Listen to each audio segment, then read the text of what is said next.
What up, fishes? Welcome back to the channel. And this is why I left New York City.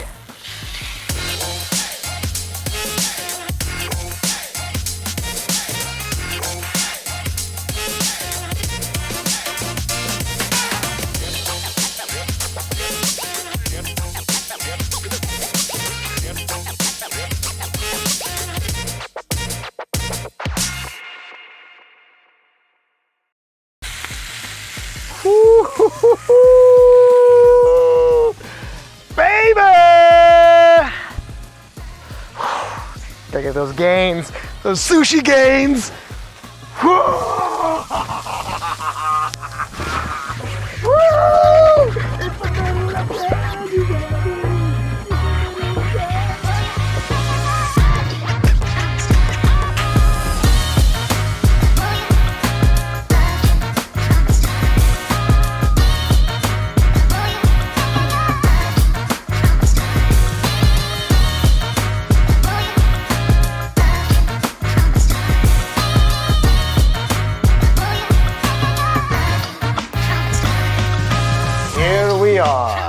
Mi casa, su casa.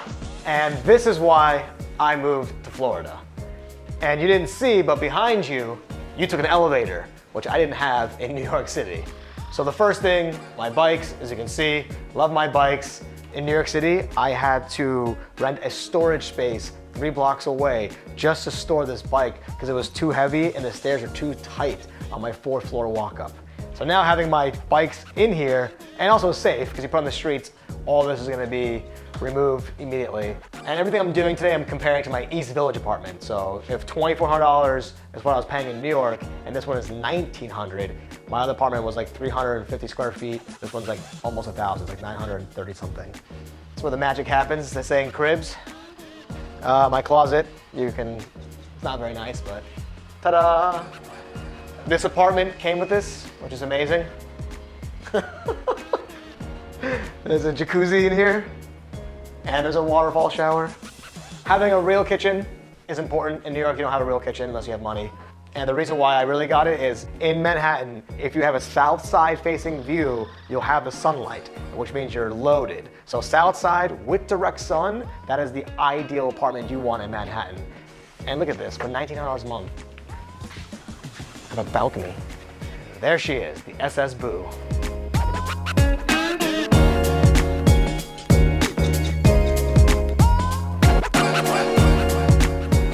All right, welcome aboard the SS Bou. I'll tell you all about her in a minute. I'm gonna tie off, let's get out of here.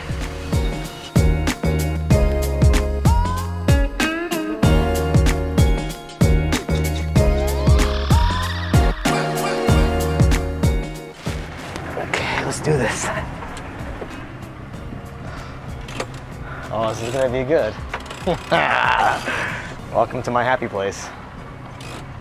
Far away from you humans, humans, humans, humans. All right, we're going up, you holding on? This is backwards. Let's have some fun.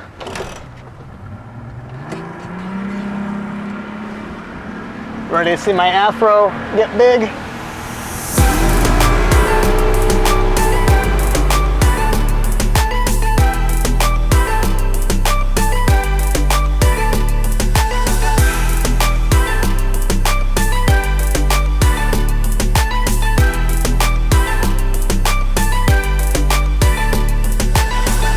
So I guess we gotta touch on a few points of why I'm really talking about this, why I left New York City. I'm not from there, I didn't grow up there, so it's easy. The main reason is opportunity. I went to New York City when I was 20 years old or 21 in search of my sushi dreams, which they have come true. So yeah, I have nothing but love for New York City. It really is the place where you go there and make dreams come true. But what's happening now is destroyed that possibility for so many people. And the young people like myself or younger, 10 years ago, David, I'm 34 years old now, 24-year-old David, 23-year-old David, 21-year-old David was so hungry and opportunity was everywhere. And opportunity is the reason why we go to New York City. It's why you go to Broadway. It's why you go, it's New York City. it's the mecca of opportunity. And right now there's no opportunity. And they're also kind of taking away opportunity in the future. And I don't see it coming back right away. I definitely see New York City coming back. Definitely gonna bounce back. It's definitely gonna be revived. But it's gonna be a new generation, a new breed of people who are gonna deal with those regulations and who's gonna deal with that ideology. I grew up in this area, a little bit more west, not on the water. And it was always like a dream of mine to live on the water, have a big house. I mean, these big houses I'm gonna show you, it's like my inspiration, it's everyone's inspiration, but they are just incredible houses. And at a time like this, when you're confined to your spaces, especially in New York City, owning a home now has never meant so much to me ever in my life. And I've lived, paycheck to paycheck, and 10, 15 years in New York City from, Avenue D on the west side, on the east side, to the 36th Street and 10th Avenue on the west side, everywhere in between. And I've never paid less than like average $2,000 a month. I have to live by myself, it's my rule, but usually an apartment, $2,000 average. And that was like 10 years ago I was paying $2,000. So it never really changed. Everything ever changes. This is where I went to my 3rd grade field trip. It's called Gumbo Limbo. And Gumbo Limbo is like a sanctuary, a reserve, and we learned about manatees and the mangroves. And I still remember it like it was yesterday. And it's crazy now, I'm driving by there. On the way back we'll get it, but that building in the distance, that glassy building, Sunset Sushi is across the street from there. Driving down here by myself is like the ultimate freedom. And I really love it. I didn't grow up with boats. I just got this boat.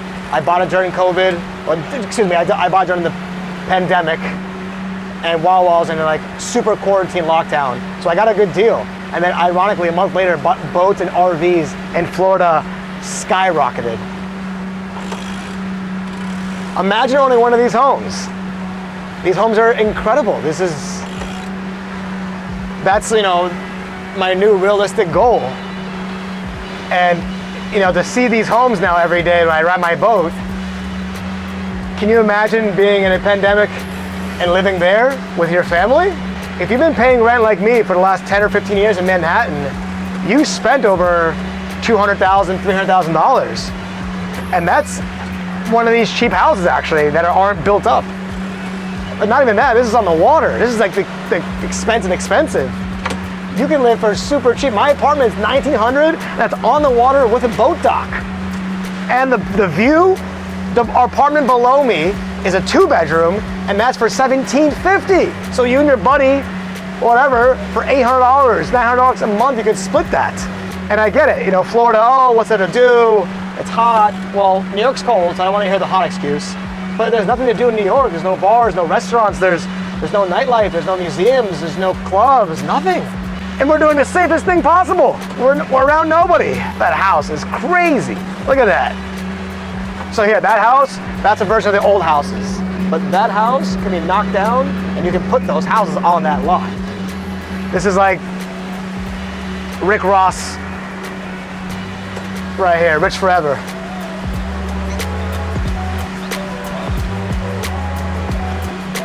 Look at that. I mean, that's a real goal in life.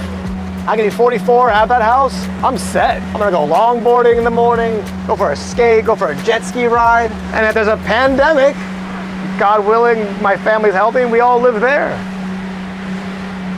And that's what it does, it puts perspective. And these are obviously big ass houses. But my place is nice. You guys saw that for $1,900. And I think I got some clips of my old apartment in the East Village. It's a 3rd floor, 4th floor walk-up, pre-war. You gotta have like 20 years of credit, $500,000 in the bank, 14 personal guarantee signers, first, last, deposit, security, blood type, and maybe you'll get the apartment.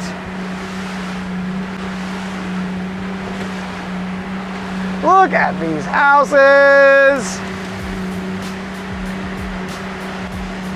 Yeah, you gotta get the boat that matches the house. Little Pershing 72, I don't know how much that goes for. How much is the house? 10 million, 50 million? Cheese, Louise. Cream cheese.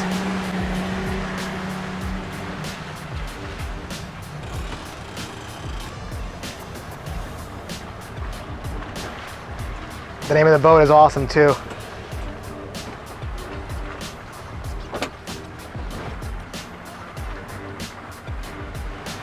Yeah, I never owned the boat.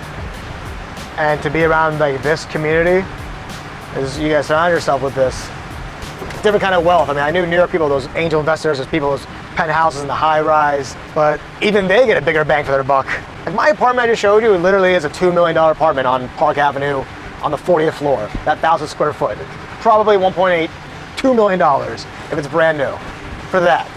So these houses, yeah, they're crazy expensive, but the ones that are just right behind it, you know, $1 million or $2 million, you're getting beautiful, beautiful places. Jumbo. And you don't, that's crazy money. My house I grew up in was $200,000. And that's a 4-bedroom house, just 10 miles away from the ocean. Because we're close to the ocean, that's why everything is expensive. But I'm using New York prices as an example. Because I don't mind, I pay that high premium. So my friends would say, wow, you pay $1,900 in Boca Raton, which also Boca Raton is a very wealthy city. But yeah, I pay $1,900. You can pay $1,100. We pull up on Zillow, bloop, bloop, bloop. Here's a bunch of spaces right here that are just not on the water. For $1,200, you get an 800-foot, 1-bedroom with a washing machine and balcony for $1,200. And if that's out of your budget, well then you never should go to New York in the first place. And boating saved me from the pandemic. I actually never boated. I never knew how to drive a boat. I never drove a boat my entire life. And the story goes, my friend and I bought a boat in November, 4 months before the pandemic hit. It was a 29-foot boat and it had 2 small bedrooms, a little shower, and a little stovetop. And we made a joke that, wow, the pandemic's getting serious. I might have to move to Florida and live on the boat during quarantine. And that joke became real. And I lived on a boat for about 4 months during like the dark times of the pandemic. When, you know, even my parents were here. I moved because my parents were here as well. I grew up here, it's my hometown. So we'll get into those reasons. But the boat life, it was like, oh man, I've always been a pirate. And now I finally get to show it. Sushi chefs don't look like this. So I knew February 29th was I decided to leave New York. So I was out by March 1st. I knew it was gonna be bad because I went to the bodega and the bodega didn't have any instant cup of ramen and they didn't have any like peanut butter, they didn't have anything good. And I was like, where's all the stuff? He's like, oh, we're sold out. And I went on Amazon and Amazon didn't have any cup of ramen until like April. And I was like, oh no, this is serious.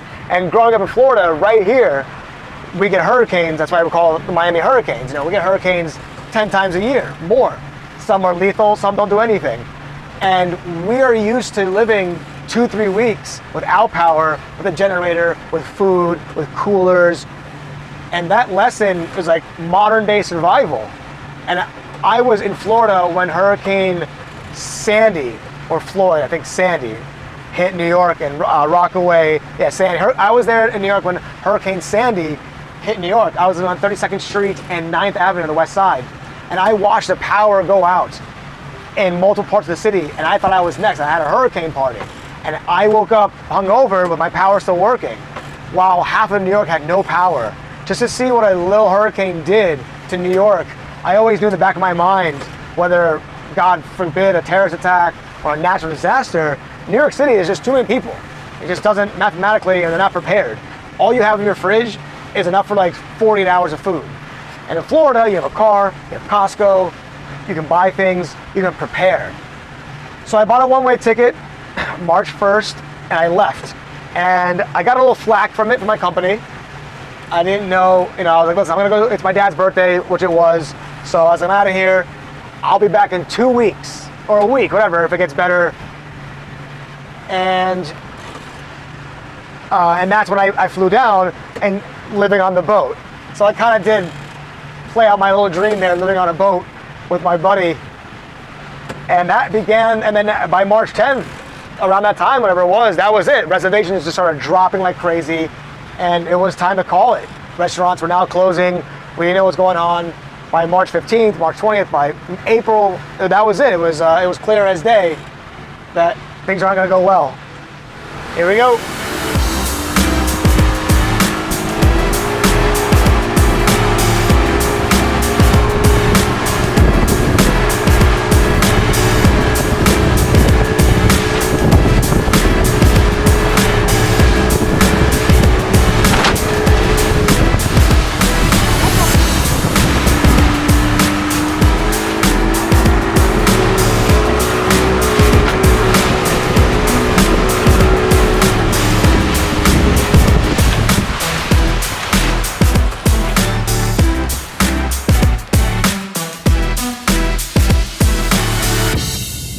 So this is where I like to come out. This is where I like to get my peace of mind.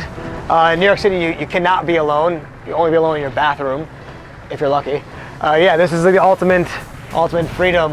And boating is like so, I don't know, like it's old school, nautical. Like you gotta know what you're doing. So it's been a lot of fun for me to learn it. I've had the last 6 months to obsess about it and learn about it. And I got to practice almost every day because everything was closed for so long. Yeah, it's a beautiful thing. All right, hang on now. You hanging out? It's gonna be a little rough. Hell yeah! There we go. There it is. Gotta find that little perfect wave. Gotta find that pocket. There it is. We're back in, baby. We are back in.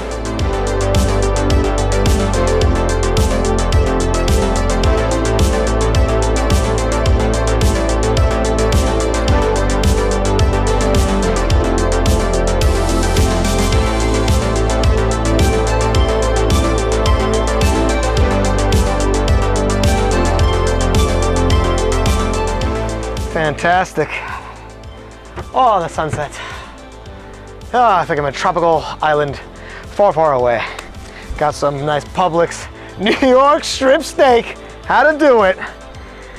Let's get, got my little burner over here.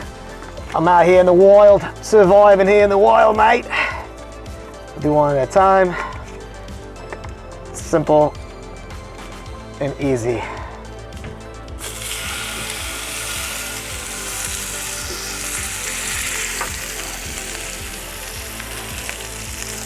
Nice.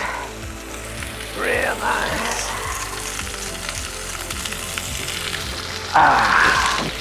So during the pandemic quarantine part, the heavy quarantine part, March, April, May, June, every night, this is what I got to see. I got to see the sunset, just like this, with the blue skies, the palm trees, and the sun just right there. Like that is just incredible. But that's when I, making jokes, and I had, we caught a fish, and we filleted it, and we made some pan-seared fish, and we made a little bit of sushi. And that's when we called it Sunset Sushi. And that's when I decided, I was like, okay, I'm gonna open a place, and I'm gonna call it Sunset Sushi. And Sunset Sushi, we're gonna pass it on the water, not directly, but you'll see it through the bushes, kind of. And that was it, Sunset Sushi. In Japanese, it's Nichibotsu, which sounds beautiful, and it's a nice kanji. So Nichibotsu Sushi is very nice, Sunset Sushi. And that was it. It was a project. It was like a COVID project, a pop-up kind of thing. I got the place for super cheap versus the market. Restaurant, retail space is the most undervalued right now. You can clean up big time because nobody wants to get a restaurant where you can eat indoors.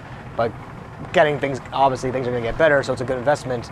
But that's part of the other opportunity I was given, was to find a restaurant down here, which I opened up during quarantine by the guidelines of Florida. And as we all know, Florida's been open basically, and it is what it is. We can talk about that another time. As far as business opportunity and progressing in life, it's it's been 10 months now. All right, we gotta get out of here before it gets too dark. Let's get the anchor up. If you can work remotely, or the restaurant downstairs of the Twitter office that sells avocado toast for $18, their customer is not just a Twitter, but it's the energy of the city. You take away the Twitter office, then you remove part of the magic. Just come into New York City and you're excited, you're with your friend Daniel, and you're gonna go, and you're about to go into the Twitter office for a internship. Not even for a job, like you're gonna be an intern, and you go to 49th Street and Lexington Avenue and this big building or wherever a Twitter office is. And you know, it's embedded in your memory. You get this big, beautiful building, just like New York City, the dream. You came to New York City just for an internship. And you get there, the big doors open, and they check you in, your ID, and you're on the list. Elevator 4, because there's like 20 elevators in New York. And then 63rd floor, and you get out, and then you see a bunch of people walking back and forth with earpieces. One guy speaking Russian, other guy speaking Bangladesh. Next guy, it's just like, wow, it really is that magic. Like, wow, this is really like the movies, the Google office, the ping pong tables. And those people are all walking around, and you're just there for an internship, and you sit down, and you feel so small and so young and vulnerable, and you have no experience. And in New York City, you'll know it. You can have 10 years experience in anything, but if you apply for a job in New York City, they're gonna say, oh, do you have any New York experience?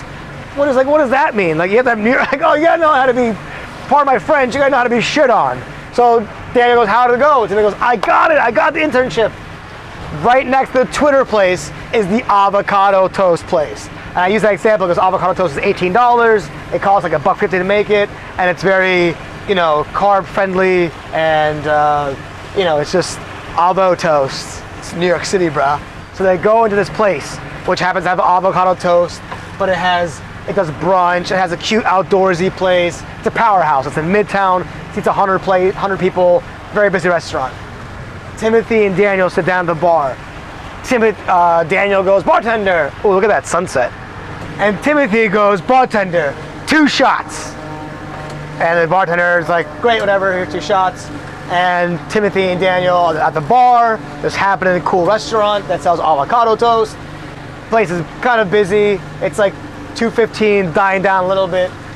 They get their shots, they cheers really loudly, and they like pound Twitter, Twitter, Twitter. And they're so excited. And a couple of seats away are, you know, 3 of the finance bros in Manhattan, you know, hedge fund lawyers, finance, whatever you want to call it, in suits.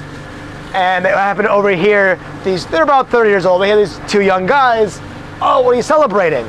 And he's like, he just got an internship at Twitter. And the guys look at each other, start laughing. You know, they're making 6 figures plus. These are, you know, the finance bros. They're making big money. And they're having a power lunch right now at this avocado toast place because all the hot girls hang out there because Saucisson owns it.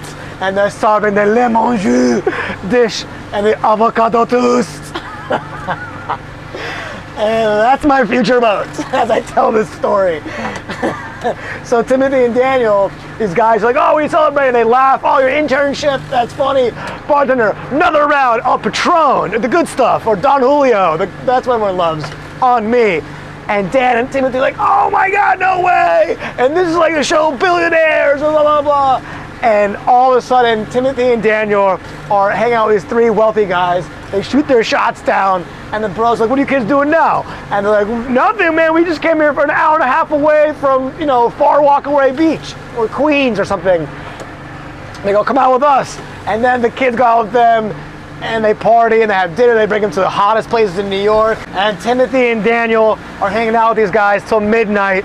They brought them to the coolest restaurant, the coolest club, the hotel lobbies, all the sexy lounges. And then they just, you know, they part ways naturally. And the next day, Daniel wakes up with Timothy, their roommates, an hour and a half away. They get home safely. And they tell that story.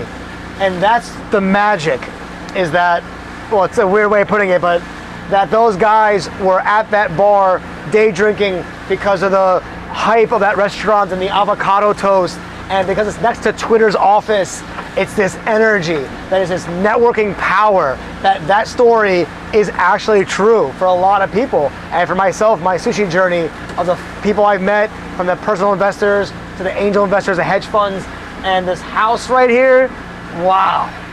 And, you know, you can bump into the guy who owns this house in New York City at a bar. And I get that. It doesn't happen down in Florida or in your hometown. But right now, that's all on pause. And it's not gonna go back to exactly the same way it was. There it is. This is the Gumbo Limbo sunset shot.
we go, beautiful sunset. Solo docking.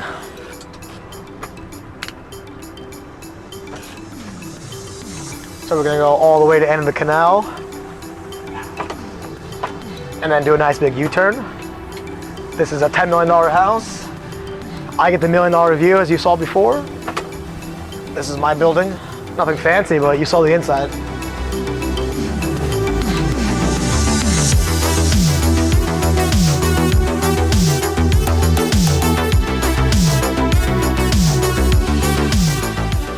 All right, now what we want to do is we're going to pull into that dock. And right when I get to the tip of it, put it in reverse, and my hand should just grab that rope. Or I crash into the dock.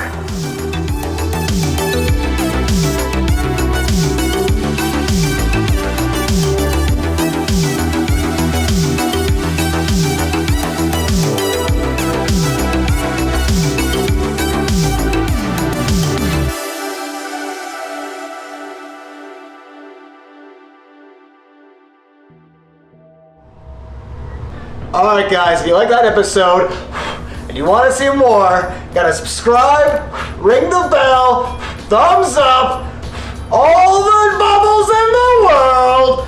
I'm going under.